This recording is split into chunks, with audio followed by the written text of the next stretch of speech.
Hello, everybody. Dan Tomaszewski here.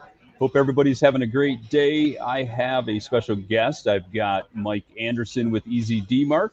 How you doing today, Mike? I'm doing fantastic, Dan. How are you? I'm doing awesome. It's a great day, and just living the dream, man. I love that. Love it. Yeah. So we're here to talk about a pretty important topic, right? Today's event is called Overcoming Google and Yahoo Rejection, and how DMARC gets messages through. The last thing that we want to do is have clients dealing with bounce backs. We're living in a day that we continue to leverage email as a marketing tool, and the ramifications of not properly setting it up are substantial. And when you're counting on email marketing as a way to help drive leads, you want it to work, right? Yeah, I mean, and DMARC is that foundational part with DMARC going from optional to mandatory a few months back to be able to get your email into that holy grail, the inbox. You got to follow certain protocols that have Yeah. been mandated by the providers, and so yeah, it's pretty important now. Yeah. So as we kind of kick things off here, let's. I want to have you give a little bit of background about you, who you are, and just real brief about Easy DMARC, and then we'll get into all of our content. So we have a lot of things to discuss today. Yeah, so Mike Anderson, I'm in charge of our global indirect business at Easy DMARC. And last year, my first year at Easy DMARC, I grew the business 10x in 1 year. And so Wow. we're having substantial growth again this year. It's hard to repeat 10x of 10x the second time Right. around, but we are having massive growth and expansion. I've got a team that works for me all over the world, acquiring MSP partners and resale partners, as well Yeah. as supporting them going to market. That's great. So if you guys are experiencing some 10x growth from this, that means it's an opportunity for MSPs, right? Absolutely huge opportunity for MSPs. If you think about the DMARC market being mandatory now, compliance being mandatory, and there's only about 2%, 2 to 5% estimates of the market actually being covered with DMARC compliance, and you're talking 350 million plus domains. Do the math on the business potential that's out there, Dan. Yeah. So why is this happening? I mean, it might seem obvious, but sometimes you don't know what you don't know, or what you think you understand, and it doesn't mean you're not wrong, but or it doesn't mean you're not right, but there are solid reasons why this is occurring. Can you give those breakdowns? Yeah, so there's a couple things. DMARC has been a protocol to prevent spoofing for a long time. The protocol has been around over a dozen years, but it was not widely adopted. And so, everybody knows that business email abuse, fraud, spamming, spoofing, phishing, all of that really originates from email most of the time, over 97%. And so the email service providers, the first party providers and the third party providers all figured out that unless they were going to make this protocol, this DMARC mandatory, the adoption rate was not going to really take off to a high degree. And so what we're seeing is massive adoption once they made that policy go from optional to mandatory. That was one reason to prevent that spoofing and fraud. It's been such a big problems, and all the third party and first party providers, they get the calls when it happens, even though it's really not their fault, right? That was one. Yeah. The second reason was, about 30 to 40% of a network's email service provider's network is overhead spam and fraud. And they figured out if they can reduce that, then they can sell that capacity instead of spending it on waste.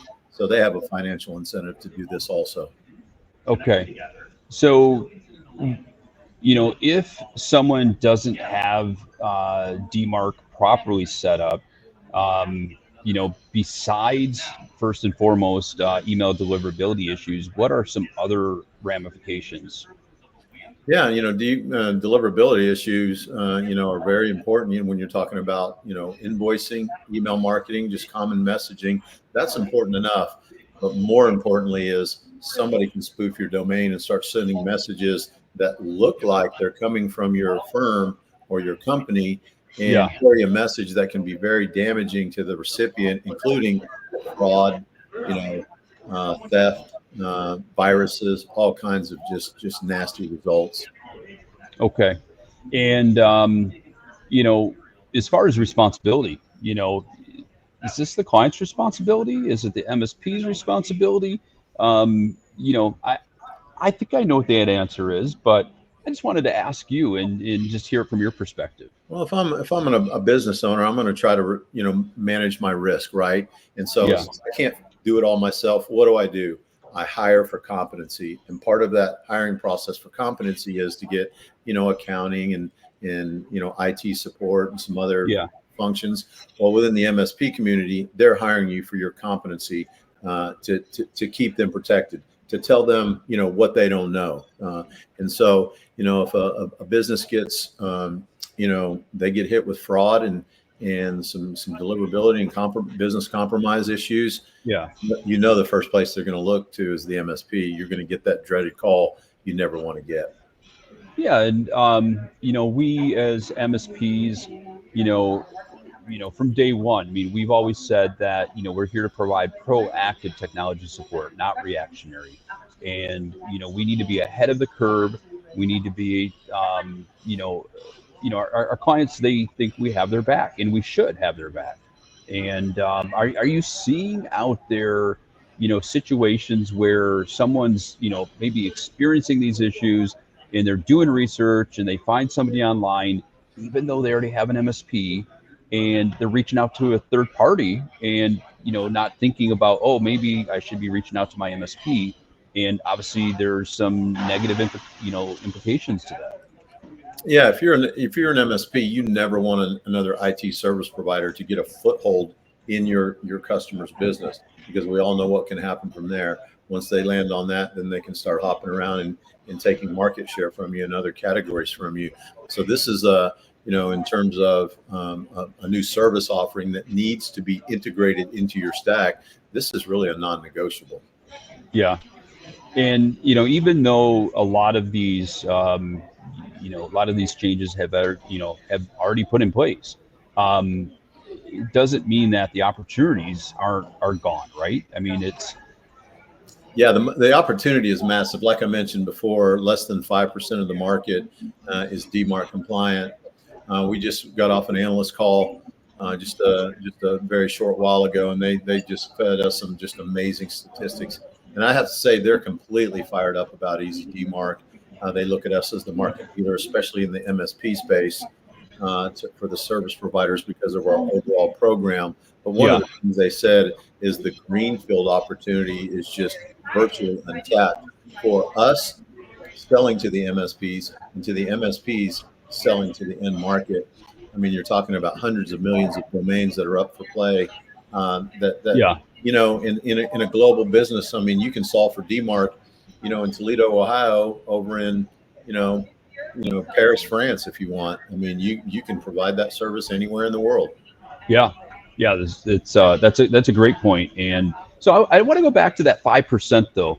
Mhm. So so ultimately 95% of the people, are potentially experiencing issues. I mean, are they just living with these issues? I mean, why aren't there, why is it such a low number that's actually taking the proper action? Well, part of it is, the requirements are just now getting out to the end user, right? A lot of businesses are head down, focused on, if I'm a manufacturing firm, I'm focused on manufacturing. I'm not focused on email compliance issues Yeah, necessarily. As a secondary result, I hope my MSP or my IT group is looking at these oncoming threats. But most people are so head down, and the requirements going from optional to mandatory just a few short months ago. Most people never even got in line. But what we're seeing is a massive caravan to DMARC compliance, and so there's several categories. Only less than 5% are secured. but they broke the statistics down for us. So, there's a number of people that have a provider that are not really doing anything. And then most people don't have a policy, or they put in a policy of P equals none, which is no protection at all. So they're not even where the service providers want you to get to, which is P equals reject. Yeah. I think the thing is, staying on top of it, with your client, it's a no-brainer. It has to happen. What are you seeing out there amongst MSPs? Are you seeing that they're just automatically providing this service to all their clients because it's the right thing to do, or are they adding it as an a la carte and it's just it's an optional type service? Yeah, I'd say 99% are adding it in. And MSPs blend their price models a number of ways. We're all familiar with how you go to market, either an overall or line item or break fix. There's a number of combinations, but I really don't hear any single MSP, and I've personally sold and onboarded thousands of MSPs on our program in the past 20 months that say they're not monetizing it in some form or fashion. Again, about at least 99% are, either going to do a one-time service adjustment until they can renew the contract. And then at the end of the contract, they're going to adjust the price, or they come in and say, hey, this is a new protocol. It used to be optional. It's no longer optional. This is why we have to do it now to protect your domain reputation and sending scores and deliverability. Yeah. So we got to get this done. If you want us to get it done, here's the components, the break fix, a consulting agreement, as well as that monthly monitoring.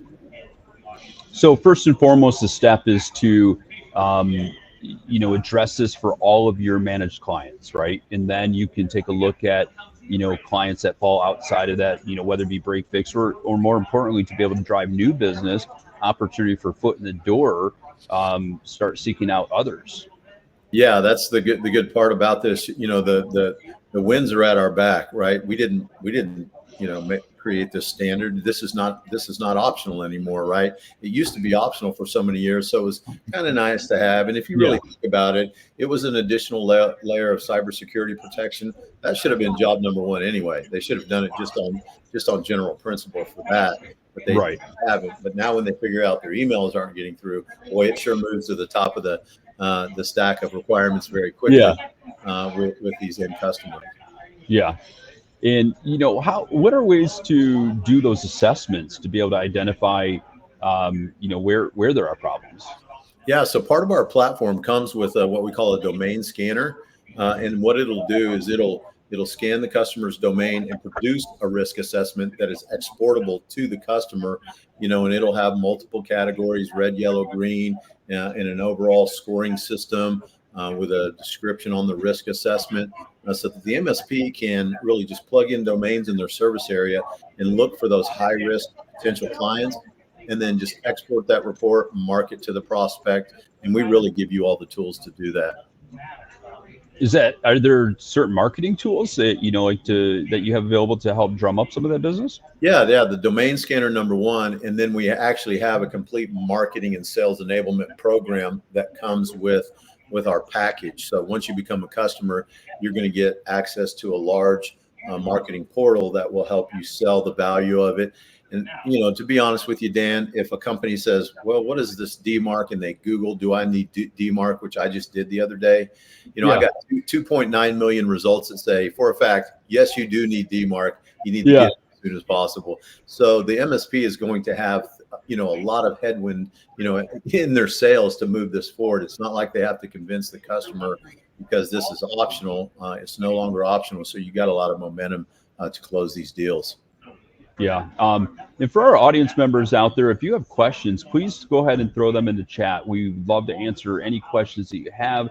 It's a great opportunity to get those addressed. That's what we're here for. There is a question I'm going to throw out there. Steve was asking, doesn't SPF and DKIM address your own email sending strength, where DMARC looks at other senders' strength by reviewing their SPF and DKIM during inbound? Can you No, address that? it doesn't work like that at all. So the protocols SPF and DKIM, right? Sender policy framework, where I'm coming from and where I'm returning to, if those don't match up, then you say, what is the policy? Or the DKIM keys don't match up, which means the body of the email could potentially be changed and altered, right? If that doesn't match up, then the DMARC policy says, what do? I do nothing. That's a bad idea. Or I'll quarantine that email. That's a better idea. Or I will reject that email outright. That's the best idea. We just got notification from the analysts, and some of our people and the analysts were speaking to Yahoo not too long ago. Yahoo is actually going to go to a policy mandate of P equals reject, because when you get to that reject policy, that's going to give you the highest level of protection, which is what they want. But now, since they are going to mandate that policy of P equals reject, is what we heard, that's going to give you the highest level of deliverability also. So, with the to do nothing, is there? I mean, other than just having that option there. I mean, why is there any reason why somebody would choose that? There's not a good reason, to be honest with you, to not do anything. Yeah. You're number one. It's just like playing Russian roulette. Eventually, it's going to catch up to you, right? And when you look at all the global threats, all the scanning that's going on for open domains, just every single day they're finding a new exploit. They're finding someone to, all these open domains to start sending email. They're trying to rip off your customers and your employees, and interagency and inter-employee things. CEO to CFO, write this check. I just cashed a check for $100,000. Ripped off the company, or even worse, ripping off the customer, saying you owe us money, pay up, and the customer pays up, and it was all false. If you can tolerate that business risk, hey, be my guest. But most companies can't, and the statistics will show you when that happens. So many companies never recover. And so my advice would be just get it done. It's not going to cost you that much if you use one of our service providers. If you're an end user or a business, get it done. You're going to reduce your risk and up your deliverability. Nothing but good things in store. Yeah. And then there's the quarantine and reject. I mean, is there I apologize if you just didn't address this. Is there a reason to have it be a progressive movement from quarantine to go into reject, or do you move immediately to reject, et cetera, et cetera?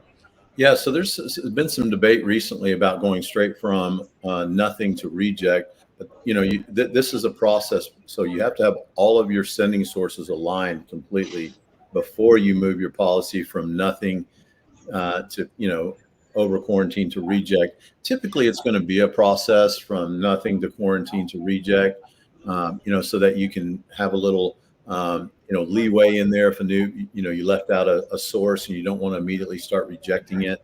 But if you've done your homework and you've done this correctly over a couple month period, you've monitored it and you've got all your sources aligned correctly, and you're confident in that, you can go from none to reject.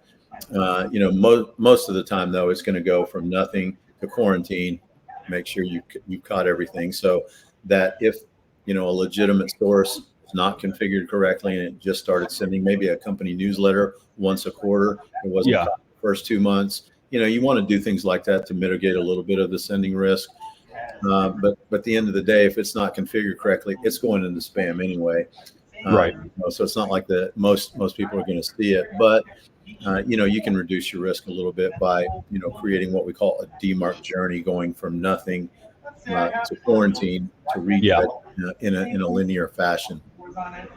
So I saw interesting. There was a comment on Reddit the other day that someone was asking, when it comes to DMARC, is this only related to inbound, or is it outbound, or is it both? And I thought that was an interesting question. You elaborate a little bit on that? Yeah, so it does affect both. The DMARC policy is directly related to outbound domain protection, right? So that you're going to be protected. However, there is a caveat.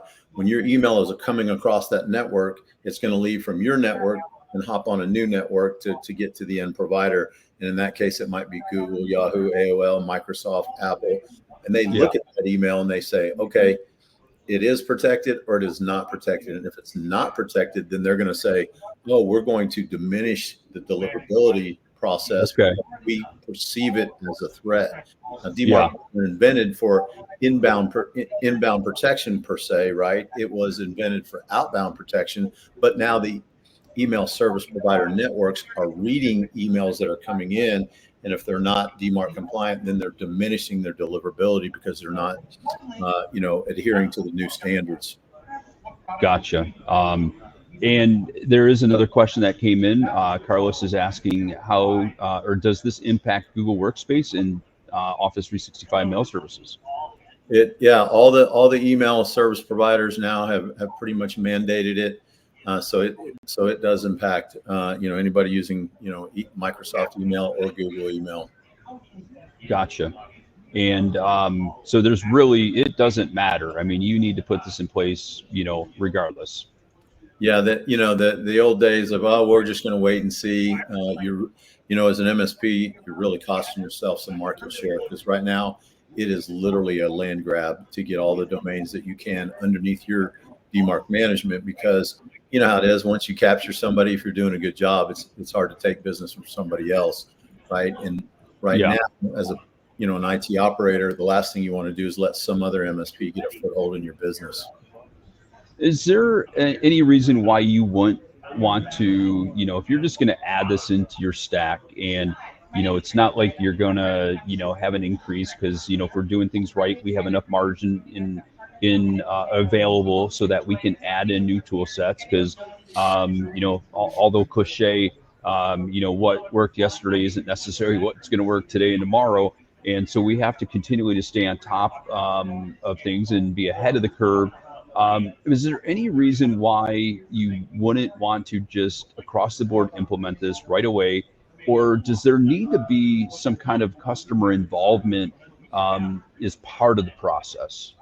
Well, we hear the methodology go both ways. A lot of high value MSPs, they're like, we set the standard for the customer, and the customer, if they're going to be on our platform and under our protection, they have to meet the standard. Other MSPs, have different. They just line item and chop up everything, and may not have that margin or that flexibility or that strength of service to do that to customers. And so, you have the flexibility to do it both ways, but you have a lot of flexibility on how you want to enter the market with your customers, right? So if your customers are under that yearly agreement, maybe you do what's called a one-time service adjustment, and you go, hey, this is a new protocol. We have to implement it. There's going to be a one-time service adjustment of $300, right? So you just put $300 to the bottom line. You have 100 customers. You just put $30,000 to the bottom line in 1 month. And then at the end of these agreements, you can bump them, in a profitable manner. I love that approach. And, because there are there are obviously various approaches that you can take with that. I do want to jump over to like a slightly different topic when it comes to reporting and analyzing. So if you're using a tool like Easy DMARC, it's more than you just making changes to DNS records, right? I mean, there is a platform available that you guys have available that allows you to get insights to be able to see what's actually happened. What does that look like, and what does that involve, and what are the benefits of that? Yeah, the reporting platform is going to give you, day-to-day visibility, on the trending, right? Especially for the first 3 to 6 months, you want to make sure everything is compliant, get it all moved over to compliant before you start moving policy, right? But the benefit of reporting is that you'll always have that visibility on, number one, where there's threats coming. You're going to see spoofing attempts against your customers' domains. So you're probably providing firewall services. So you're going to want to copy that IP, blacklist it in your firewall, right, to make sure that they can't get through any other ways. And then sources change from time to time, not very often, but they do. And when that happens and you're not monitoring it, your email will start failing if you have your compliance set to reject, right? Last thing you want to do is start rejecting, a company's invoicing or their email marketing. And the same happens when a company adds new sources, right, and fails to tell the MSP. For your MSP listeners, how many times has a customer added something in their environment and didn't tell you. And then all of a sudden things aren't working. You're like, what's going on? And then without reporting, you don't know. With our platform, you're going to see, oh, that, Ace Hardware added, MailChimp to do their mail marketing, but they didn't tell you. You can call them up and go, hey, Ace, did you add MailChimp? Oh, yeah. Dan forgot to tell you that. Oh, no problem. See it. We'll get it fixed. Send you a bill. Keep moving. Right. Rather than go 3 months down the road and go, why is our email marketing all failing? Right? And, oh, this something about DMARC is blocking it. Hey, Dan, why didn't you notify us? Right. So if you're not monitoring, you don't see these type of, down the road threats. You're reactive, like you said, instead of, you're reactive instead of proactive. Yeah. How about, like integrations into PSA? Is this something that you would want those reports to come into, your ticketing system? Is the capability there? Are there any reasons why you wouldn't want to do that? Yeah, no, we absolutely have been standing up all kinds of PSA integrations. ConnectWise, Acronis, we're about to stand up the FactSafe Marketplace that has another dozen connections. We're standing up open APIs. IT Glues is being developed. Autotask Kaseya is being developed. And we know with MSPs, doing more with less creates that profitability margin, and automation is the key to that. So, pulling that data over into your PSA and RMM, a key strategy for us. Is it going to create a lot of noise? Is there going to be things in there that, really, what I call a NAR, we've always called the NAR in our business, no action required. Is that going to happen? You really have the ability to tune the alerts any way you want. So if it's, just a monitoring alert, you might want to shut those off. But if it's a critical alert, you might want to leave those on. Something starts failing, you need to know. Something changes, you may not need to know. But when you start seeing failures, you definitely need to know that. And so with our alerting system, you can really fine tune it across the board. Okay. And just a reminder for our audience out there, if you do have questions, Mike is here and he is ready and willing to answer your questions. So, and just remember, there are no dumb questions. We are all in this together, and just ask away. And is there any best practice that you've seen, from an MSP that you're like, wow, this is pretty cool. I wasn't aware of that. And, that you found that you would like to share? I was really surprised. We've had a number of MSPs lately, or IT operators, service providers, whatever you want to call them, that may be a little bit more specialized, that actually break the monetization strategy up into 3 parts. The first part being the assessment. Well, if you just want us to look at it, we've got to write an assessment strategy, sign this work order, we'll get it done. They pay for the assessment. Okay, we're going to deliver your assessment. That's like a domain scan of all your domains. Okay, here's what we found. This needs to be fixed. Here's your next work order for the actual repair and recalibration of the sources. And then if you want us to monitor it ongoing, here's what it's going to cost on a monthly basis. Okay. Having inventive ideas like that, really, can enhance your ability to make some additional revenue and profitability. What's the worst that's going to happen? You don't get all 3 pieces, but you get 2. You're still going to be pretty happy with the results. Yeah. So, and when you do get those reports coming in, we're not talking about things that are so, highly complicated as far as resolving those issues, are we? No, you're talking about, with our platform, having the documentation built in on how to resolve sources. We've got almost 1,600 sources documented in our platform, every big source that you can imagine, and a lot of them you've never even heard of. So really, once you use our platform and see how it works, we're going to give you the answers of most of these configurations. And so when you think about it, adding a setting into DNS, what is that? About 5 to 10 minutes worth of work. You're done. Right. And if you sell, consulting or work order, 1 hour per source, you can really start making some really good profit margins using our platform to create those efficiencies. Yeah, absolutely. We do have another question that came in. And again, if you do have a question, please throw them in the chat. The question is, how does the solution work? Is it an all-in-one product that you apply to your mail servers? It's not applied to your mail servers. This is outbound domain protection. So the settings go into DNS to protect your domain, but our platform is what we can consider. We actually call what we do a program, an MSP program, because it's not just the platform and the actual features, but it's overall sales, marketing, documentation, support, training, an overall program. This is something that can really just dovetail into a cybersecurity practice. Like you said, it's not rocket science, and so Yeah. you can integrate this into your practice with relative ease. Okay. Let's take a look at, from a cost perspective. I mean, if we are adding it into our stack, so it's not like we're, creating an additional cost, but if we have any kind of clients that might be break fix, if we have any, like I said, in the beginning, we could use this as opportunity to get foot in the door. What are you seeing MSPs charging their, clients for the service? Yeah. So the good thing about the service, it's gonna allow you variable pricing and variable margins. We have an entry level price that's so low.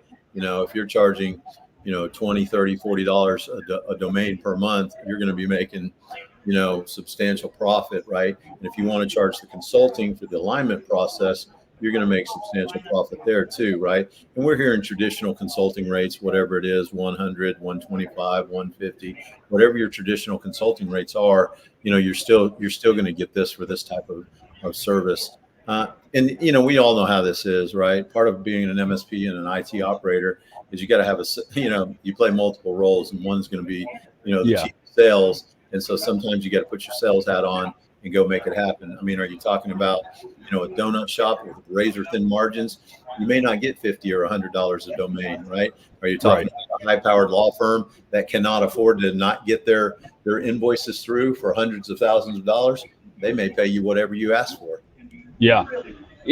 So you could ultimately, and especially with the reporting component of it, if it is so critical, you could charge more for quicker response to, to remediate those things, correct?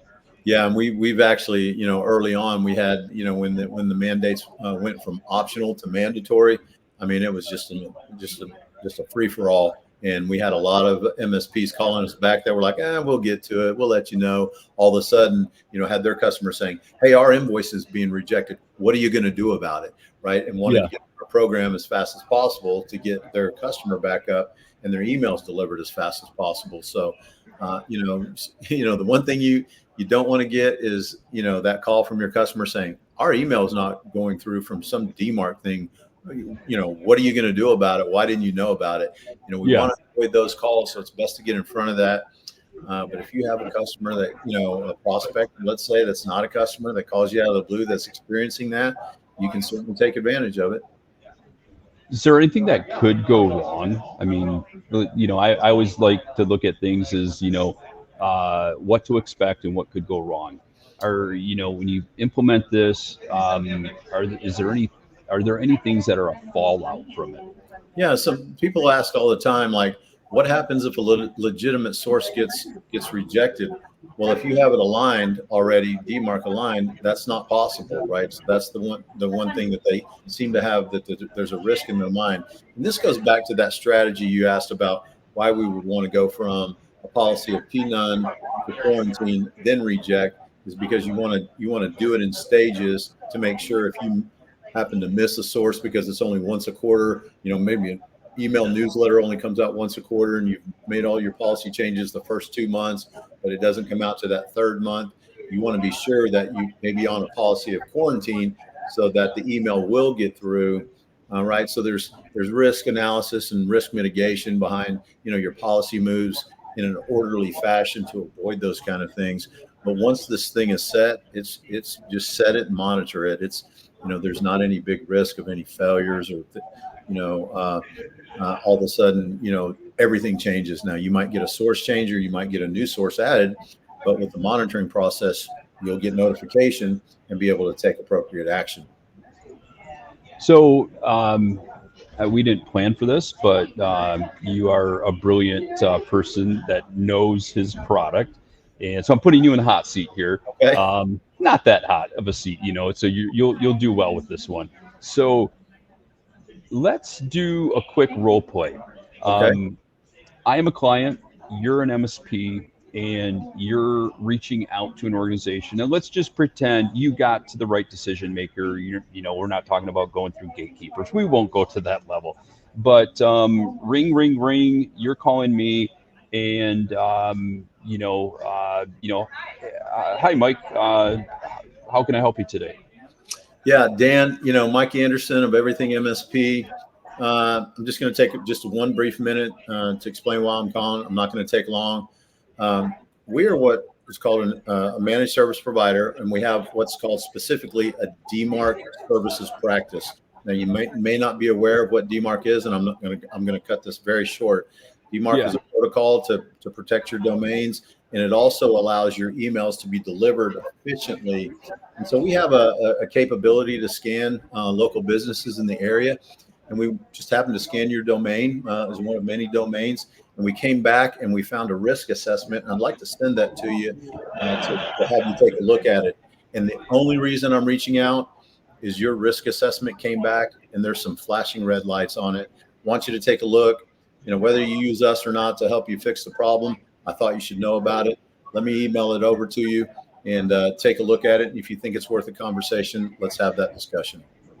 Well, it seems like I'm getting my emails no problem. I mean, I haven't had anybody, I haven't had anybody say that, hey, I'm not getting an email, and or vice versa. I mean, I don't know if that we really need that. Yeah, because somebody that doesn't tell you they're not receiving it. Do they know they're not receiving it? They're just not receiving it. And so the fact of the matter is, here's what it all comes down to, Dan. Is DMARC used to be optional with Microsoft, Google, AOL, Yahoo, all of them. Well, they made it mandatory, and they put penalties to non-compliance, which means a diminishing of deliverability, right? And in many cases, outright rejection. So your customers may not even know they're not getting your email. They don't know what they don't know, right? You might take a look at, some of your statistics. And if you don't have the Google analysis, that's something that we can do too, right? You may think your deliverability is here and it's really down here. And with just some simple minor adjustments at a very low cost, you can up your deliverability first. And most importantly, your security, right? Security is job one. If you're not DMARC compliant, which I see from this risk assessment, you're not, right? You really leave yourself open to potential business email fraud, where somebody can impersonate your domain and send your customers invoices, on your behalf, and really try to steal their money. And that's something that should be avoided at all costs. Well, I was just thinking as you're talking, I have, I know we use Microsoft 365. I mean, I would think they're taking care of all this for us. Yeah, that's a common fallacy. That's not actually the case. That's like Ford Motor Cars selling you a car through the dealership, and then you thinking, oh, everything's fine with my car. Ford sold me a car. It should work just fine. We all know there's maintenance needed and tuning along the way. And so to use their email service provider networks, they've created a series of security protocols, and you need to check a lot of those protocols. And without a clear picture of what you're doing, you have, most businesses have no idea how far out of alignment and compliance they are. Okay. I mean, we have, we've got somebody internally here that takes care of all of our technology. Maybe I just need to tell them just to go, wave a magic wand and it be fixed. Yeah, oh boy, only if we had that magic wand to wave, we'd all be rich. It'd be Christmas every single day. And as well as I do, because I drive that car, I'm not a mechanic of that car just because I drive it, right? And so, even mechanics have specialties. So even though you have a generalist, he's probably not a DMARC specialist. Be happy to talk to him, and let's just have a conversation. The worst thing that could come out of the conversation is you're all set, right? I mean, the best thing, you're all set, nothing needed. The worst thing is you're potentially opening yourself to fraud and deliverability issues. And let me ask you something, right? And when your email, has deliverability problems, it's going to lead to several things: general communications being delayed, email marketing, you might as well throw that in the garbage. Can you afford to waste money on email marketing? It's pretty expensive these days. Sure. Invoicing, right? Invoicing is also considered a bulk send. What happens? Just think to yourself right now, Dan. What happens when you get slow paid or no paid for the next 30, 60, 90 days because all your invoices are ending up in spam or being deleted without your knowledge? Mm, Can you really afford that? excellent. Where do I sign? Yeah. That was great. Thank you for doing that. Just as we're going through here, I mean, I think sometimes that role playing is great, and I highly recommend that. As you're looking to expand and offer this to organizations you're not currently working with, come up with that script, come up with those standard objections, and do role play internally in your office. Just walk through this process because the more that you talk through it, the more you master it, the more that you're going to capture their attention. And but start somewhere, right? Just do it. Is there anything else you'd like to share from that perspective, Mike? Yeah, no, I mean, you're going to get the risk assessment, and you're going to use the typical what I would consider challenger methodology. The business, like you just asked on that question, hey, I'm good. Why do I need to change? And then I present you with this risk assessment, and I move you out of frame, right? The customer's like, oh, I don't feel comfortable, and you go, no problem. I can get you back into frame. Here's what you need to do. And so, practicing those proven techniques of challenger methodology, present them with a risk assessment, move them off center that they don't need to do anything or everything's fine, because you can show them everything is not fine, and get them worried a little bit, and then go, hey, I can get you back on course. Let's have a conversation. I got to say, I love that visual of actually doing what you did. I mean, when we say get them in frame, I mean, we're visual people, right? So that's cool. We do have a couple more questions. And again, if you do have any other questions, feel free to throw them in here before we wrap things up. We have a question. What about companies that use QuickBooks, Sage, and others? And these companies send mail for you with your email address as the from address. How does DMARC work with these types? Now say that again. When they use Sage and they send. Yeah. So if somebody's using QuickBooks or Sage, and they are emailing on your behalf, so maybe that email is coming from billing at mycompany.com. Yeah. So how does DMARC work when you're doing those type of things? Yeah, you definitely want to have DMARC protection on third-party senders, especially QuickBooks, which is invoicing and doing some other marketing. That's number one. You have to have those sources aligned also, because so many of that is B2C, business to consumer. If you're doing, accounting or billing from your business to the consumer, AOL, Yahoo are strictly enforcing DMARC compliance at the highest rates. And so when they see email coming from your domain and it is not compliant, they are considering it, they are viewing it as a risk right out of the gate and trying to diminish its ability to get to the inbox. So they're either putting it in spam or they're trying to reject it outright. And one thing you want as a business, you don't ever want your invoices to get put in spam or rejected. Yeah, absolutely. And next question here is it best to deploy the DMARC record and send the reports to your own email? This is a great question. Send it to your own email address or allow a third-party service to set it up so that these reports are analyzed properly. Yeah, no, that's as old school as it gets. That's like trying to run a $100 million $100 million business on an Excel spreadsheet. Why would you ever do that? I mean, there's so many commercial tools that are so much far more advanced. Our platform takes that XML code that they get in the email reports. If anybody's ever seen a DMARC report, it comes in XML code. And like I like to say, unless you're Neo from the Matrix in that first movie where he's looking down that hall at the very end after he is risen again and he turns the code into a picture, unless you're Neo from the Matrix and you can turn code into a picture, those reports are completely worthless. What our platform does is take those reports, ingest it into a usable format where you get visuals, reports, graphics, all kinds of consoles to really all the intelligence that you need to be able to make some good decisions. And maybe I'm let me just make sure I'm thinking through his question a little bit, because so when you're setting up that record, you have to put an email address in. Is that Yeah, go Yeah, ahead. when you set up the record, right, you're putting a DNS, a little string, a little reporting string into the DNS. That's how you're setting it up. It's not email related. It's domain-based reporting protection. So your domain, is hosted in the DNS, right? And so you're going to go into the DNS settings and you're going to put a little reporting string in there first, and it's going to start ingesting all of that information into our platform. Where you're going to have a complete visibility, command, and control of all the facts. Then once you have those reports, right, once you have Okay. all that data, then you'll be able to use our platform to segment off, okay, what's compliant and what is non-compliant and where there's threats, et cetera, and be able to move, in and out of those segments and intelligence to then be able to make decisions of what you need to put into the DNS to make those adjustments. Gotcha.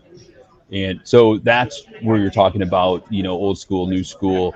Yeah. Because at the end of the day, if you weren't using a platform like Easy DMARC, it's going to be just pure chaos. Yeah, if you set up DMARC, like for example, in Office 365, and they tell you to put a setting into the DNS and, what email do you want those reports to go to, your inbox will start filling up with DMARC reports. And when you open up the report, the email, it's just a string of XML code. What are you going to do with that? Right. I mean, you've got to be able to translate that into a picture, and our platform does that very easily. I think the technical term for that is gobbledygook, right? I'm pretty sure that is the technical term. Yeah. Yeah, absolutely. So as we wrap up here, what are some final things that you'd like to share with MSPs? And again, if you do have any other questions, please feel free to throw them in here. But just what are some final things that you want to share about DMARC for our audience? Yeah, number one, don't wait. Right, the market, gold rush to the MSP market with our platform and other platforms. So once providers get DMARC certified and ready to roll out their services, they're going after your customers and business. So my recommendation would not be to wait. Customers are flocking to DMARC as fast as they can. And this is going to be a product with our program that you can easily just dovetail right into your service offering. Okay. And for our audience that wants to learn more about you guys, they can check out your website, easydmark.com, correct? Yep, easydmark.com. You can go there for information. We have a specific MSP page that you can go on. You can contact us. You can start a free trial. You can get information. You can reach out to us, schedule a call, whatever you want to do. We're happy to help. Excellent. And additionally, if you happen to be on our website at everythinmsp.com, you can search for Easy DMARC. We have a great amount of information on there as well. You can send a note directly to Easy DMARC and communicate and contact them. I don't see any additional questions, and that's a sign that, Mike, you did an incredible job of answering all the questions that are out there, which I greatly appreciate. And, with that being said, I want to thank everybody for being here today. Mike, I want to thank you for your time and knowledge. And everybody have a great rest of your day, and we will talk to you all soon. Take care, everyone. Thanks, everybody. Thank you.